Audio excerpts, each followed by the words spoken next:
Многие считают, что с рождением детей ваша жизнь очень сильно поменяется. Вы погрязнете в памперсах, в пеленках, будете сидеть дома, вы не будете никуда выходить с друзьями.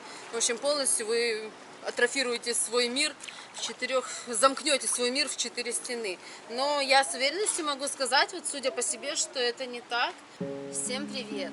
Для тех, кто меня не знает, для тех, кто не смотрел мой канал, меня зовут Юля. Я мама двух замечательных девчонок. Асе, моей старшей дочке, 14 лет, а Таюсе младшей 7 лет. И сейчас мы вот ждем третьего малыша. Это тоже будет девочка. Имя мы придумали с первых дней, буквально, как только я узнала, что я беременна. Но пока говорить не хочу, скажу уже потом, когда рожу. Это видео, наверное, будет больше все-таки для девчонок, потому что мужчинам не интересно такое смотреть. Хочу рассказать немножко про свои беременности предыдущие. Все мои беременности были очень тяжелые. С первых дней, буквально с первых недель, у меня был страшный токсикоз, который не заканчивался в течение 5 месяцев. Меня рвало, я не могла есть. Мой вес в момент начала беременности был тогда где-то килограмм 55 примерно. Когда прошло 3 месяца, я сбросила 10 килограмм, то есть я не набирала, я наоборот постоянно худела. Дошла до 45, у меня уже была анемия на грани с дистрофией. Меня положили на сохранение. На сохранение меня положили примерно на сроки, когда у меня было 6-7 недель. Тогда я еще не знала, что мне предстоит провести в роддоме в ближайшие полгода. Но это было очень страшно. Это, наверное, одно из самых страшных воспоминаний в моей жизни. Потом постепенно я начала, конечно, поправляться. Но так, чтобы вы понимали, когда я рожала уже при родах, мой вес был где-то те же 55-56 килограмм изначально. Ровно столько я весила до родов. Оба моих ребенка родились преждевременно. На сроке где-то около 8 месяцев примерно. Причем каждый раз роды начинались спонтанно, и ничего не предвещало, что что-то начнется с Асей, с первой моей дочкой. Я просто утром проснулась, мне еще ходить было примерно месяц, это 100%. Срок родов, приблизительный ПДР, мне ставили, если не ошибаюсь, 10-11 сентября. Асю я родила 10 августа. Вот я проснулась, у меня отошли воды, и я поехала в роддом. 18 часов промучилась, роды были тяжелые, не могла родить сама, просила, чтобы меня прокисарили, но врачи отказывались. В итоге ребенок родился с огромной гематомой на голове, глаз буквально не было, лицо было заплывшее. Когда увидела это, у меня была истерика полная, я вообще не понимала, нормальная она будет, ненормальная, что вообще с ней. Но слава богу, все обошлось. Эта гематома спала примерно через 2 недельки. И вот сейчас Ася у меня, вы сами видите, все, красивая девочка. Со здоровьем все в порядке у нее. Вот, с Таюсей было отдельно, вообще все по-другому, иная беременность. Каждые 2 недели у меня начиналось кровотечение, начиная с 5-6 недель. Была отслойка плаценты, и врачи говорили, что я не рожу нормального ребенка, что дальше не имеет смысла это все продолжать. Давай мы почистим, давай вызовем роды, ты еще родишь. Каждый раз я категорически говорила нет. Я спрашивала на узиста, ребенок живой? Он отвечал, да, живой. Все, значит, мы ничего не делаем. Раз он живой, значит, ему суждено жить. Если вдруг уже так оно случится, что уже выкидыш конкретный, тогда, значит, так и будет. На все воля Божья. На сроки примерно 5,5 месяцев.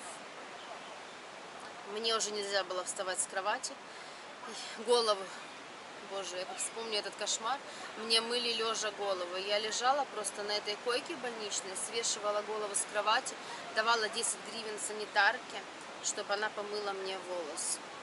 Вот. Насколько тяжело мне, человеку, ведущему активный образ жизни, пролежать 6 месяцев на больничной койке, ну это нельзя передать словами, вы просто не представляете. Это очень страшно на самом деле. Когда ты вообще не привык лежать, вся моя жизнь это движение, я постоянно путешествую, я куда-то езжу, я веду активный образ жизни, я встречаюсь с друзьями, я водила ребенка на разные секции в школу, и тут вот так вот случилось, что тебе пришлось лечь. Это хуже, наверное, чем тюрьма. Ты лежишь, смотришь в потолок, и вот девчонки в палате просто меняются лица, кого-то выписывают, кто-то поступает новый, ты лежишь, ты уже просто не запоминаешь их имена, ничего не хочется. Родителей, никого из друзей мужа ко мне не пускали. Все передачи с едой передавала санитарка. Вот. Получается, дошло уже до такой степени, у меня была дичайшая депрессия. Мама готовила какие-то вкусняшки, пюрешку, мяско, что-то такое полезное мне старалась передать, приносила, давала санитарке эти пакеты, санитарка приносила мне в палату. Я ничего не хотела, я просто лежала, смотрела в стену и говорила: отнесите обратно. Я поняла, что дальше так продолжаться не может просто, потому что что-то случится с моей психикой, и это же негативное такое состояние, естественно, влияло на мою Таюсю, которая там так же, наверное, переживала, как и я. Выписывать меня отказывались. Ну, и я отпросилась на выходные домой, под честное слово пообещала, что я буду лежать, не шевелиться, не вставать, только в туалет и назад медленными шажочками. В этот же вечер я ехала в поезде. Был февраль месяц, я уехала в Карпаты на Буковель кататься на лыжах. Я лыжница, причем лыжница с детства, наверное, катаюсь лет с 15, и без этого не проходит ни одна моя зима. Я понимала, как я рискую, но в душе вот мне было спокойно, когда я туда ехала. Я понимала, что ничего плохого не случится, наоборот, я немножко отойду морально, отдохну от этого кошмара всего больничного предыдущего.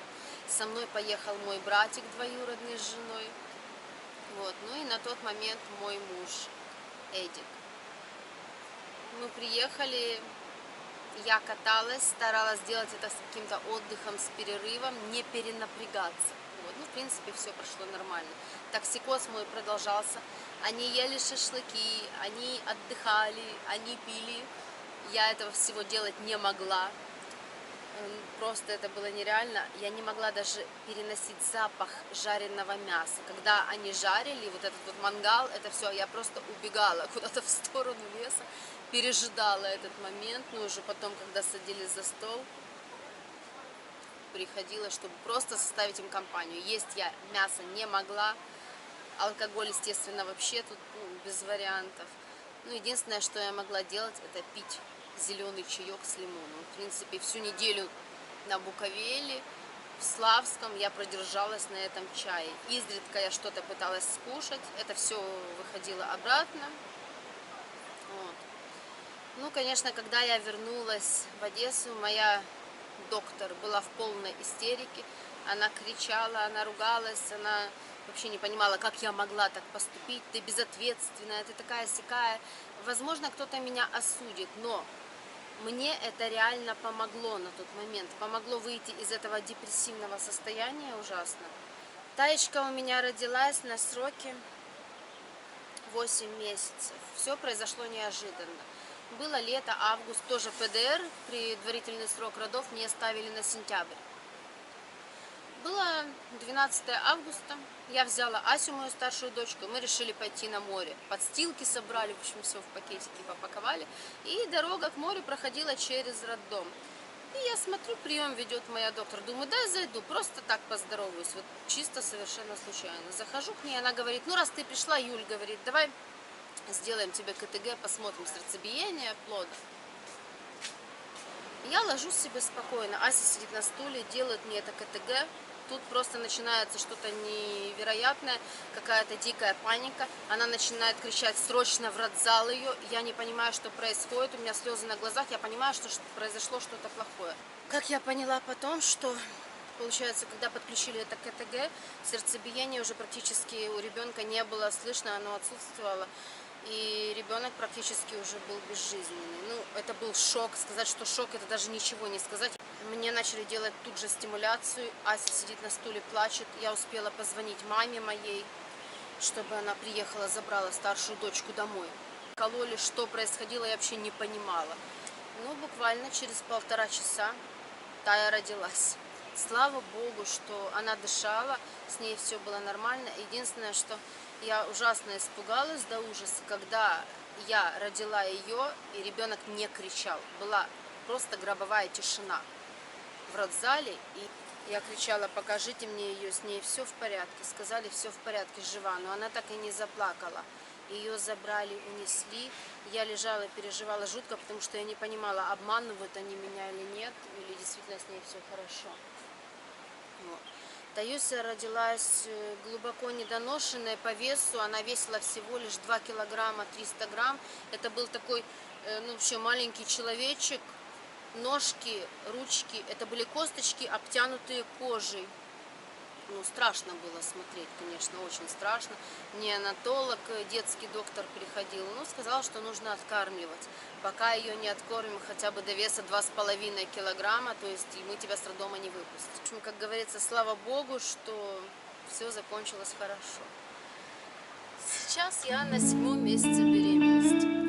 Весь 6-й месяц беременности я пролежала на сохранении в одесском роддоме. Меня положили из-за того, что просто в один вечер я пришла домой, у меня начал болеть живот, и я поняла, что это схватки.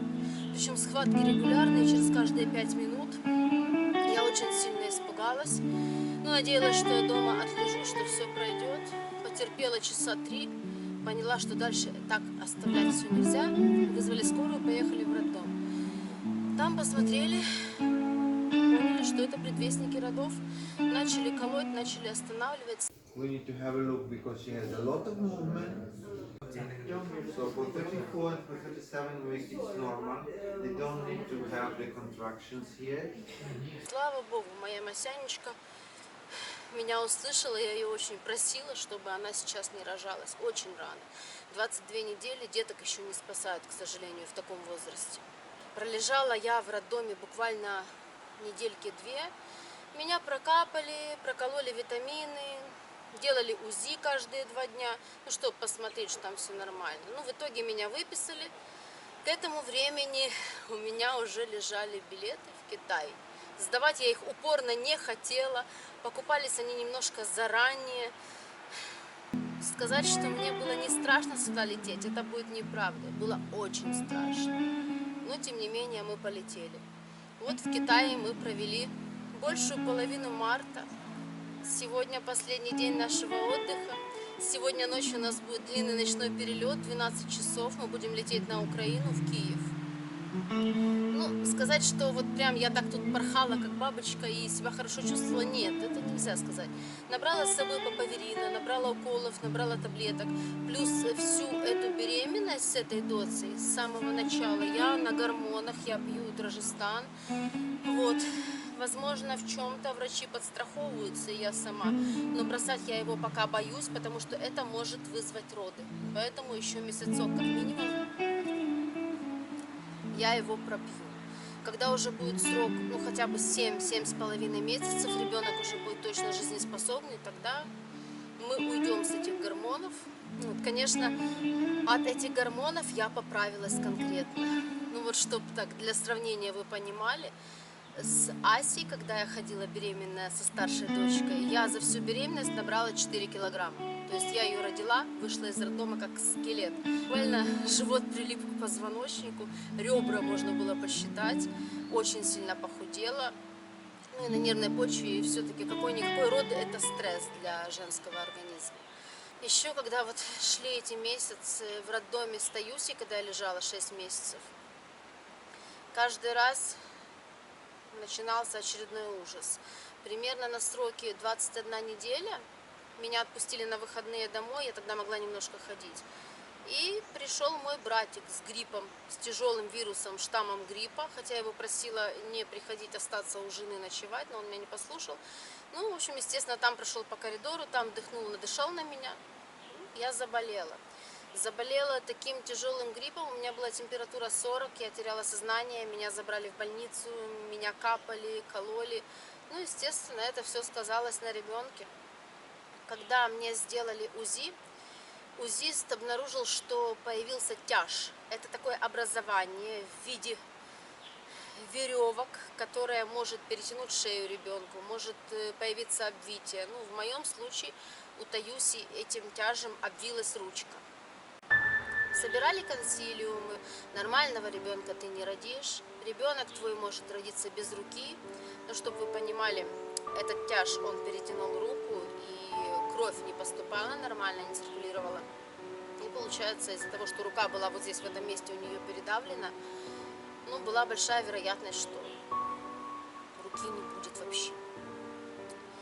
Я, конечно, ну, только, наверное, благодаря моему такому характеру, и я не слушала их. Я сразу сказала: так, все, до свидания, мне этого говорить не надо. Если мой ребенок жив, он еще дышит, у него сердце стучит, значит, ему родиться суждено. И я верю, что все будет нормально. В роддоме, где я лежала на сохранении, была маленькая церквушка, больше как часовня, наверное, на 2-м этаже. И я ходила, и вот иногда вечером просто ставила свечку и говорила: Господи, пожалуйста, сделай так, чтобы она родилась здоровой. Через неделю я пошла на очередное УЗИ. Всего за всю мою беременность, ну, можно было, наверное, уже какой-то талмуд сшить. У меня была вот такая стопка УЗИ подробных. Их было более 28 штук. То есть каждую неделю по несколько раз я туда ходила к этому УЗИсту как на работу. Просто это уже было невыносимо и невозможно. Через неделю прихожу я на УЗИ, он на меня смотрит, начинает: Люся, Галя, я думаю: боже, что-то опять уже случилось. Говорю: что с ребенком? Он говорит: да все нормально с ребенком. Говорит: смотрите, в итоге оказывается, что этот тяж, это образование вокруг руки куда-то делось. Оно исчезло само по себе. То есть было, и его не стало. Куда оно исчезло, они так и не поняли.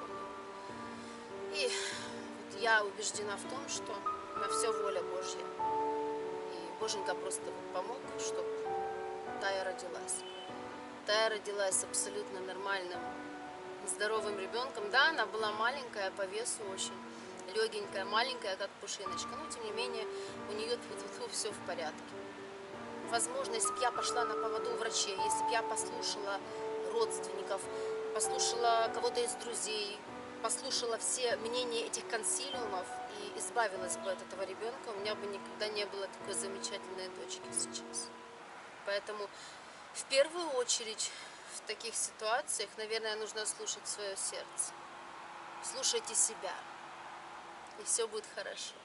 Здесь с 3-й доцей по-другому. Я на гормонах. Вот хоть и говорят доктора-гинекологи, что от этих гормонов ты не поправишься, это не те гормоны, от которых можно поправиться. Но я с этим не совсем согласна, потому что они вызывают сейчас у меня очень такой здоровый аппетит. Я ем много, ем часто, могу встать покушать ночью.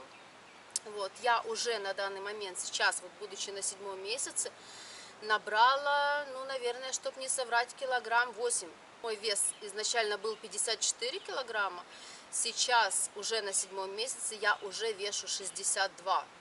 Вот, а мне еще ходить как минимум 2 месяца, то есть апрель-май нужно протянуть, ну а там уже как пойдет. Что я еще хотела сказать? Вот. Не знаю, возможно, кто-то меня осудит, что вот ты не думаешь, ты думаешь только о себе, ты ведешь такой активный образ жизни. Да вот как раз наоборот, я не думаю только о себе, я думаю в первую очередь о ребенке. Потому что, зная себя, я такой человек, вот по складу характера, я не могу сидеть дома. Если я нахожусь дома больше 3 дней, меня просто вот, меня начинает дергать, меня начинает портиться настроение, я порчу его окружающим, порчу его родственникам, и мне срочно нужно куда-то поехать, уехать, хотя бы элементарно просто на море пойти, на велосипеде покататься, ну, то есть как-то двигаться. Я не могу быть дома. Вот, поэтому этот Китай, вот, ну, для меня это такая поездка. Я отдохнула, честно скажу. Отдохнула, набралась сил морально, готовлюсь к родам. Вот. И в глубине души я, конечно, думаю, что все будет хорошо, мне будет спокойно. И в этот раз со мной вместе на родах будет мой муж. Мне будет легче так. Это наше совместное решение. Он будет меня поддерживать, ну, хотя бы элементарно держать меня за руку, успокаивать в какие-то моменты боли, в моменты схваток. И ну, реально мне так будет легче. 3-й ребенок — это, конечно, совсем неожиданная для меня беременность. Я не планировала ее, честно скажу, мы не планировали. Все получилось случайно. И когда это случилось, мы с мужем были просто в шоке, потому что все произошло быстро. Вот. Ну, он, конечно, очень рад, он носит меня на руках, любит, целует, обнимает, готовит кушать. За вот эти полгода, сейчас у меня 6 месяцев беременности, 7-й пошел. Я ни разу не готовила завтрак, потому что утром я сплю, он встает на цыпочках, чтобы меня не разбудить, идет на кухню, делает мне чай или кофе, жарит какие-то блинчики, готовит завтрак также моей дочке Таюсе младшей, чтобы ее собрать в школу и отправить. Еще каждое утро он выжимает мне свежевыжатый сок, который я, честно говоря, не очень люблю, но я понимаю, что это полезно и что ребеночку нужны витамины. Поэтому я его пью. Я прошу, не делай мне уже этот сок, пожалуйста, дай мне хоть один день перерыв. Но это бесполезно. Нет, ты будешь пить сок и все. В общем, вот так. Я не могу назвать это чрезмерной заботой. Это безумно приятно, что так вот сейчас у меня все. А еще, знаете, вот когда-то, наверное, лет 10 назад, когда еще не было у меня второй дочки, Таечки, я всегда говорила, у меня будет 2 детей в этой жизни. И вообще, 3-го ребенка я рожу только в том случае, если я буду на 100% уверена в своем мужчине, уверена так, как в себе. Вот я сейчас могу смело сказать, что я встретила такого мужчину, я его очень сильно люблю, он любит меня, и надеюсь, что все будет хорошо у нас. Is your love enough? Come on, baby, believe it. Is your love enough? Can you keep me up? Когда родилась Тая, я стала путешествовать и везде бывать, наверное, раза в 3 больше, чем до ее рождения. Таюсе было 2 года, и вот за эти 2 года, наверное, она побывала со мной, в 10 странах, это 100%. Банальная Турция, Египет, Болгарию она со мной ездила, когда ей был годик. Пошла она, у меня первые шаги сделала в Черногории, ей было, наверное, 8 месяцев. Я помню, у нее были такие тапочки пищащие, и она этими ножками топ-топ-топ по травке, и Ася ее держала за руки. А когда Ася была маленькая, мы с ней первый раз поехали на поезде, ей было, наверное, дней 10 всего лишь. Конечно, это была тяжелая поездка, потому что у меня была высокая температура, ребенок кричал, плакал, тут я со своей 39 с вирусом, с каким-то вот. Но, тем не менее, мы ездим везде постоянно, и я думаю, что с рождением этой дочери у нас ничего не поменяется. Мы как летали куда-то отдыхать, мы так и будем это делать.